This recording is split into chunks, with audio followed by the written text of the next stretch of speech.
Salut les internets. Donc bonsoir à tous. Ouais, j'avais envie de changement, donc pour cette vidéo, va falloir faire avec ma tête. Oh non, oh non. Ou pas, vous pouvez également écouter la vidéo et afficher une magnifique photo à la place. Merci pour tous vos retours positifs sur la dernière vidéo, ainsi que tous les pouces bleus de l'amour. C'est de loin la vidéo qui a le plus de succès depuis le retour de la chaîne. Je suis joie. C'est à croire que vous préférez Zack Snyder à Michael Bay. Vous êtes vraiment surprenant. Bon, et maintenant que vous connaissez l'histoire qui se cache derrière la Snyder Cut, analysons ensemble dans une ambiance feutrée et détendue les différences entre les deux versions de Justice League. C'était génial et j'ai hâte d'y retourner. Alors, avant de comparer les deux films et de vous donner mon avis, car comme tout youtubeur ciné qui se respecte, j'aime bien donner mon avis, on va parler du format d'image de la Snyder Cut. Car avec votre regard affûté, vous avez sûrement remarqué qu'il y avait de grosses bandes noires sur les côtés de votre écran. Et c'est normal, le film est au ratio de 1:33, que vous connaissez aussi sous le nom de 4/3. Alors, est-ce un hommage au Club Dorothée? Pas du tout. Et on va voir ça ensemble. Le film a été tourné en pellicule avec ses magnifiques caméras Arri, je vous aime, au format 1:33. Certains films tournés en pellicule que vous voyez en 16/9 sont en réalité tournés au format 1:33, car c'est le format de la pellicule. Et ensuite, le cadre est découpé à l'intérieur. Pour d'autres films, l'image est directement captée en 16/9 via un objectif anamorphique qui va déformer l'image pour que le 16/9 remplisse toute la surface de la pellicule. Bon, après il y a également d'autres formats de pellicule ainsi que le numérique, mais revenons à notre sujet. Justice League a été tourné en 1:33 et devait être au départ découpé à l'intérieur pour le format 16/9, mais également découpé en format 1:43 pour le format IMAX. Car oui, ce n'est pas le format IMAX que propose la Snyder Cut, sinon l'image serait comme ça. Et d'ailleurs, le film n'a même pas été tourné avec des caméras IMAX. Mais on va quand même parler de ce format. Par rapport au 16/9, l'IMAX permet d'avoir plus d'informations. Certains réalisateurs décident de tourner les scènes spectaculaires en IMAX, car ce format est plus spectaculaire sur un écran immense, c'est-à-dire un écran IMAX, en proposant plus de verticalité. Et seulement certaines scènes, car l'IMAX, ça coûte cher. C'est pour ça que dans ces films, les bandes noires apparaissent et disparaissent, comme ton ex toxique. Oh my God! Le film était censé être projeté en 16/9 et en IMAX. Donc, le film a été tourné pour avoir son meilleur rendu dans ce format, tout en étant également cadré pour être propre en 16/9, car 99% du public était censé voir le film en 16/9, la plupart des salles n'étant pas en IMAX. Donc Zack Snyder a tourné en pensant à un cadre en 16/9. Si les réalisateurs ne faisaient pas ça, la plupart des films seraient mal cadrés. Et d'ailleurs sur d'autres films filmés de la même manière, quand on voit l'image non recadrée de base, on voit parfois des trucs se balader à l'écran, le cadre n'étant pas entièrement libéré. Mais toutes ces problématiques de distribution, elles disparaissent avec la Snyder Cut. Il n'y a plus de distributeurs et d'exploitants pour aller car le 4/3, ça fait tout petit sur leur écran 16/9. Et Snyder ayant mis la pression à HBO Max pour faire ce qu'il veut, il s'est dit autant y aller à fond et passer en 4/3. On peut tout de même se demander pourquoi les autres films sont en 16/9, vu que c'est un travail et un coût supplémentaire plutôt que tout monter en 4/3 et qu'en plus on perd aucune partie de l'image. On se pose toujours la question alors. Eh bien déjà, c'est plus agréable à regarder. L'œil humain a une mauvaise vision périphérique. En gros, on voit bien au centre, mais autour, on calcule pas grand chose à part le mouvement. Sa vision est basée sur le mouvement. Sauf que spoiler alerte, des yeux, on en a deux. Enfin, pour la plupart des gens. Et je vous écraserai. Et du coup, notre zone de confort de vision, elle est en 16/9. Enfin, à peu près. En plus, l'œil humain est fait pour avoir une vision sur les côtés, afin de voir venir les dangers, comme un lion ou un juge par exemple. On peut le voir à notre morphologie, on a une ouverture sur le côté de l'œil, alors qu'au-dessus et en dessous, le crâne le protège. Un écran 4/3 de la même superficie sera donc moins agréable à regarder. Le cinéma a très vite utilisé le 16/9 pour se démarquer de la télévision et pour montrer une plus grande étendue, notamment dans les westerns. Le désert s'étend sur les côtés et pas en hauteur. Sauf que la Justice League, c'est pas vraiment un western.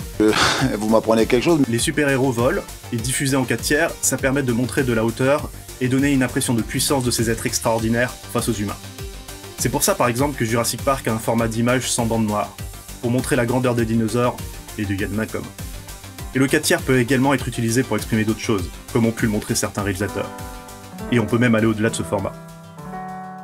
Ils sont beaux, ils sont grands, nos gentils occupants. Ah ah ah, ah ah ah. Nos amis les Allemands, rigolos, rassurants. On a choisi notre camp.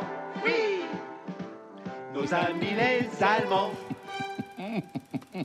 Mais c'est bien, mais que c'est bien, mais quel talent. Enfin bref, Zack Snyder est allé au bout de son délire. Car Zack Snyder est un réalisateur qui va toujours à fond dans ses choix artistiques, ce qui est pas toujours une qualité d'ailleurs. À fond, à fond, à fond. Et mon avis sur le 4/3, j'étais vraiment pas emballé. Mais finalement, ça passe. Ça aurait pu être pire, John. Bien pire. Ça perturbe un peu lors des premières minutes, comme quand ton médecin veut vérifier ta prostate, mais on s'y fait. Et ça permet d'avoir des plans un peu différents. Pas tant que ça vu qu'ils étaient faits pour le 16/9, mais quand même.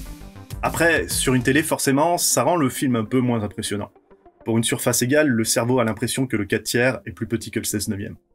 Bon, il serait peut-être temps de passer au plat principal. Alors, on va pas voir toutes les différences, juste quelques-unes qui m'ont sauté au visage. Alors oui, les deux films sont très différents. D'un côté, Snyder a voulu faire un film qui prend son temps, qui introduit de nombreux personnages et intrigues, qui est sombre et violent, et qui ouvre une trilogie. De l'autre, Joss Whedon, ses ambitions, elles sont assez différentes. Il était là pour faire ce que le studio exigeait, c'est-à-dire un film cool, avec une intrigue simple, des blagues, et qui dure moins de 2 heures. Bon, au moins, sur ce dernier point, il a réussi. Je ne fais que mon devoir. Un des changements importants, c'est la musique. En fait, Zack Snyder avait repris le compositeur de Batman v Superman et Man of Steel avant de quitter le projet. Mais vous en doutez, la musique était jugée trop sombre pour le ton de la version de Whedon. Donc hop, on a remplacé le compositeur, afin de rendre le film plus cool.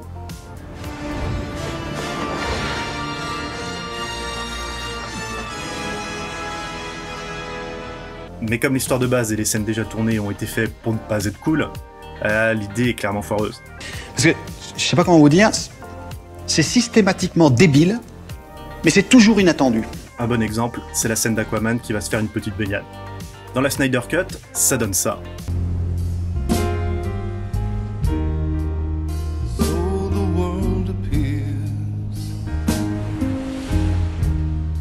La musique fait passer les émotions du personnage.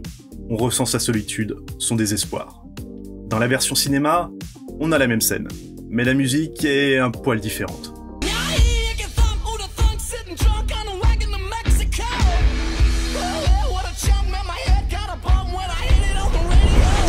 On dirait une pub. Tu t'attends à ce qu'à la fin, ils te vendent la marque de la bouteille.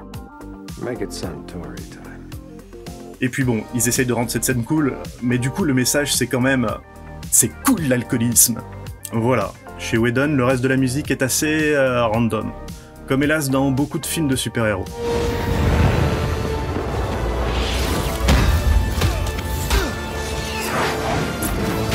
On va pas sortir 15 exemples, c'est toujours le même problème. D'autant plus que la musique de Whedon a été torchée en peu de temps, vu que le film devait sortir rapidement.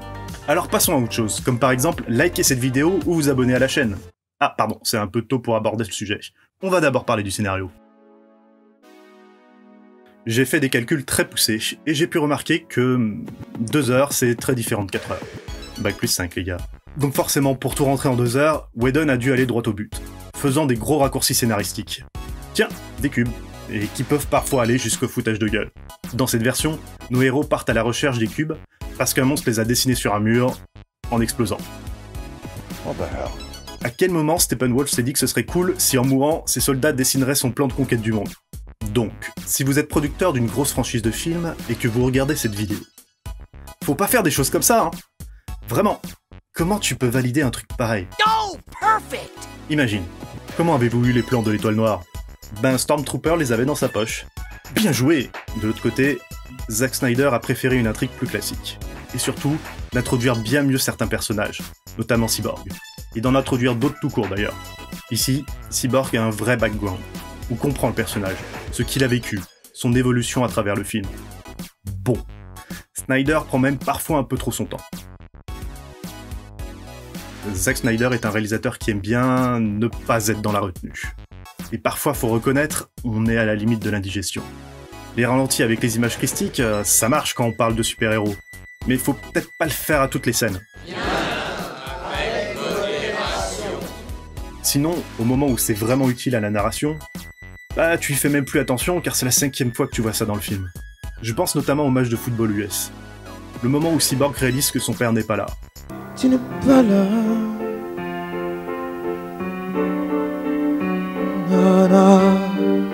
On a l'impression que c'est la fin de sa vie.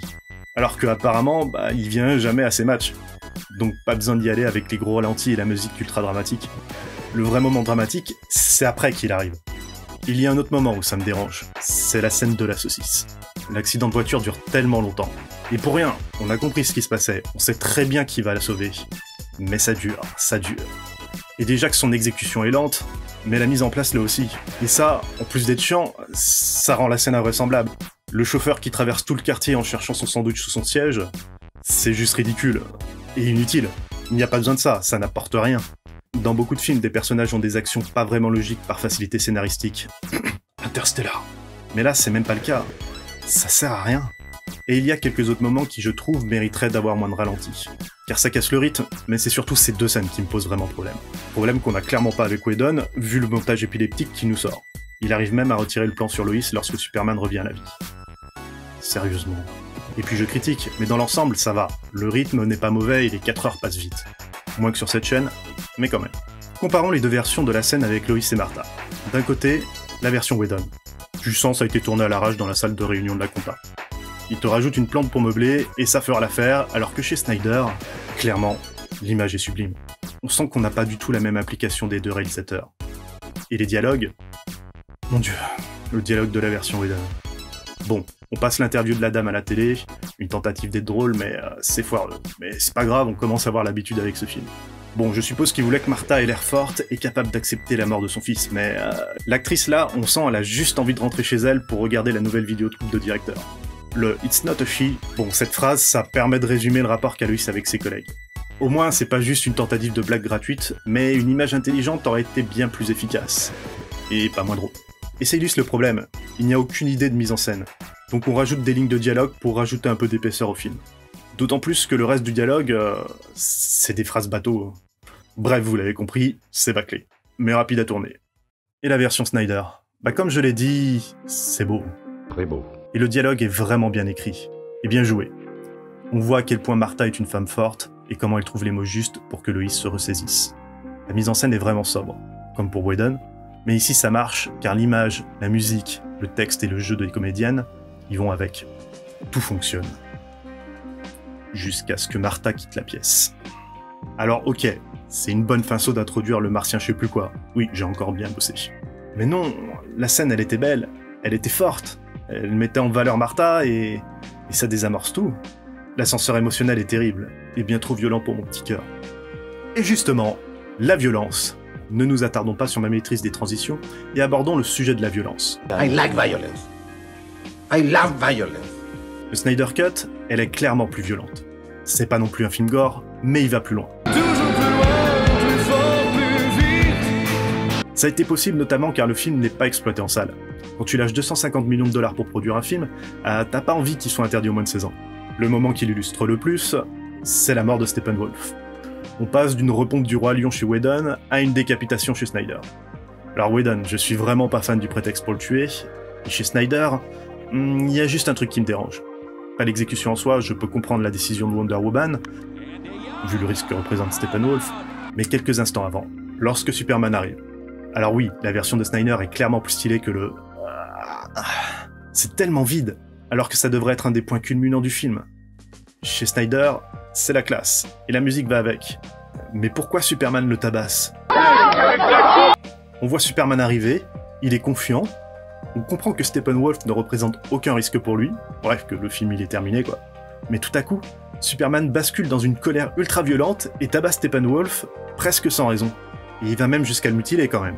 Ça ressemble pas à Superman, d'autant plus qu'il n'y a aucun élément déclencheur de cette colère. Après, la scène passe bien quand même, hein, je pinaille. Et visuellement, elle pique pas les yeux comme chez Whedon.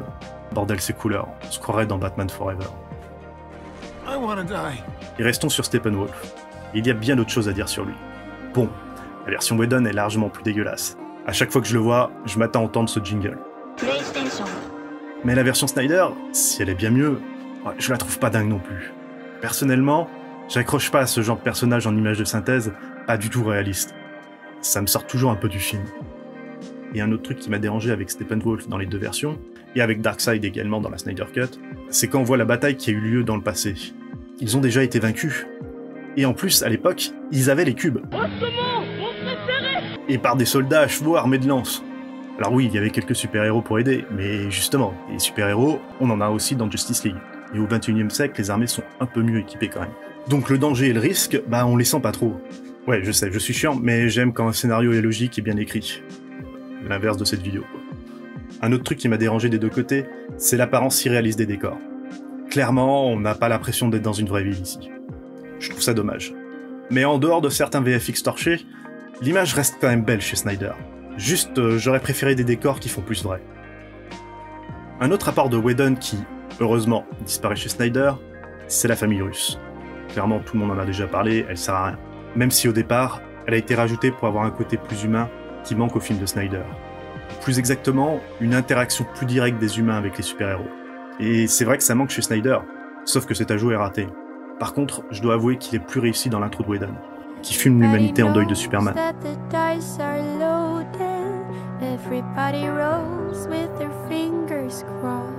C'est quelque chose que j'aurais vraiment aimé voir chez Snyder. Comment l'humanité doit accepter sa mort et ses conséquences possibles. Whedon l'a fait. C'est un peu court car le film doit être court, mais c'est là, et ça rend plutôt bien. Par contre, il y a un truc qui rend pas bien du tout chez Whedon, c'est l'humour. Comme tu as déjà vu ma vidéo précédente, tu sais qu'il a été recruté pour ajouter des blagues. Déjà que ça va pas avec l'esprit du film de base, en plus, les blagues sont pas drôles du tout, voire gênantes. Pour rappel, le drama avec Gal Gadot à cause de cette scène, que Whedon a d'ailleurs repompé. Mais je te reconnais, toi, je t'ai déjà vu quelque part. Je suis sûr que je te reconnais. Snyder, lui, en fait très peu. Certains aiment pas le. Mais personnellement, je trouve que ça passe, c'est dans l'ambiance et ça va avec le personnage. Et c'est pas censé être à mourir de rire non plus. Bon, par contre, je suis moins fan de ça. Ceci n'est pas une blague, ceci est une saucisse. Mais c'est pas grave. Mais laisse tomber. Le film n'essaie pas d'être drôle. Et ça fait partie de ce qui me chagrine le plus dans la version de Whedon. On sent clairement la volonté de copier la formule des Marvel. Tu regardes juste la surface des films, et tu crois qu'en appliquant 3 concepts marketing de la franchise, tu feras aussi bien qu'eux. Bien sûr que ça ne peut pas marcher. Tu réussiras à les concurrencer uniquement en créant ton propre univers, en proposant quelque chose de différent. Car si un spectateur veut voir du Marvel, il va voir du Marvel. Et à mon avis, il y a tellement moyen de faire mieux qu'eux. Précise ta pensée. Les Marvel ont d'énormes défauts, que ce soit leurs intrigues très simplistes et redondantes, leur musique random, la psychologie des personnages bâclés, l'impact de leurs actions et leurs traumas qui sont souvent absents. C'est dingue qu'entre Avengers 3 et 4, on n'ait jamais vu ce que c'est de vivre avec la tragédie. Et pourtant, il y a eu 2 films Marvel sortis à ce moment-là, mais ils ont préféré éviter le sujet. Cela ne nous regarde pas. Et on peut réussir avec une histoire bien plus sombre. Dark Knight l'a prouvé. Le film est excellent, devenu culte, et a rapporté une fortune à Warner. Aujourd'hui, la série Invincible est un succès et a de super critiques, alors que justement, elle pousse à fond la carte de la violence, des conséquences dramatiques pour les victimes et la psychologie tourmentée des super-héros. Donc on peut faire bien mieux que Marvel. Au moins au niveau de la qualité, et en ayant les couilles de faire différemment. Et si on arrive, alors la franchise va devenir très rentable. Mais il faut oser pour ça. Et me dites pas que ces personnages ont pas plus de potentiel que cela. Franchement, il y a 15 ans, qui aurait cru que Iron Man aurait 2 fois plus de succès que Batman? Donc voilà, pour réussir, il faut pas tenter de copier ce qui marche chez les autres, mais oser faire quelque chose de bien différent, et faire confiance aux artistes. Avec ces personnages, ça ne peut que marcher. Espérons que ça change. Le changement, c'est maintenant. Les propos de Warner ces derniers temps vont dans cette direction. J'ai changé. On pourrait croire que c'est juste de la com. J'ai changé très profondément. Mais Nolan les a menacés de partir. Et quand tu es sur le point de perdre ta poule aux œufs d'or, ça peut te pousser à changer. J'ai changé. Parce que les épreuves de la vie m'ont changé. Voilà, c'était ma vidéo un peu bordélique sur les différences entre les 2 Justice League. Ah, c'était trop bien. Finalement, si la première version est immonde, la Snyder Cut, je l'ai appréciée. Même si je trouve beaucoup de défauts. C'est sympa à regarder, mais c'est pas un chef-d'œuvre à mes yeux. D'ailleurs, si tu as des précisions à apporter, que tu n'es pas d'accord avec certains points, ou juste si tu as envie de donner ton avis, les commentaires sont là pour ça. J'ai pas tout abordé, juste les éléments que je trouvais flagrants, car sinon, on va jamais finir cette vidéo. On reviendra sûrement sur ce que j'ai pas eu le temps de dire dans une prochaine vidéo, mais ce sera un mode de discussion libre et je ne serai probablement pas seul. En attendant, c'est l'heure de votre partie préférée de la vidéo. Merci de l'avoir regardé, et si vous pouviez penser au pouce bleu de l'amour, mais également à partager la bonne nouvelle, cela mettrait de la joie dans mon cœur. Et pensez à vous abonner, ainsi qu'à activer la petite cloche pour ne pas rater les prochaines vidéos. Ce serait dommage quand même. Imaginez, vous oubliez de vous abonner, et du coup, quand je sors la prochaine vidéo, à la place, l'algorithme YouTube va préférer te suggérer une vidéo de Macron avec McFly et Carlito. Est-ce que c'est vraiment ça que tu veux? Bon, allez, j'arrête avec le forçage, je vous laisse entre les mains de l'algorithme de YouTube. Sur ce, bisous virils et à bientôt sur les internets.